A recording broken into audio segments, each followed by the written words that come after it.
देखने में आया कि मीरपुर में सोशल मीडिया के ज़रिए ब्लैकमेलिंग और शरफा की पगड़ियाँ छालने के जो वाक़यात है ये बढ़ते जा रहे थे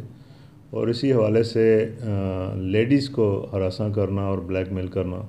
इस तरह के वाक़यात के पेश नज़र हमने यहाँ पे लेडीज़ कंप्लेंट सेल बनाया, जिसमें पढ़ी लिखी तरबियत याफ्ता लेडी पुलिस जो है वो राउंड द क्लॉक वहाँ पे काम कर रही हैं। उस हवाले से हम इस वक्त तक 12 जो कंप्लेंट्स हैं उस पर हम लीगल एक्शन ले चुके हैं। इसी तरह एक शराज नामी जो सियालकोट का रहने वाला है,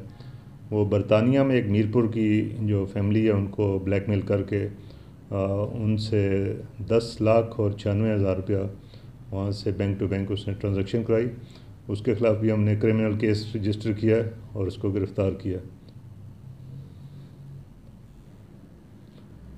इस केस की हम फर्दर इन्वेस्टिगेशन कर रहे हैं और जो भी इस तरह के इंसिडेंट्स में लोग इन्वॉल्व हैं उनके ख़िलाफ़ हम साइबर लॉज़ के तहत कार्रवाई करेंगे और फ़ीमेल्स को सोसाइटी में तहफ़्फ़ुज़ दिलाने के लिए पुलिस अपना भरपूर किरदार अदा करेगी।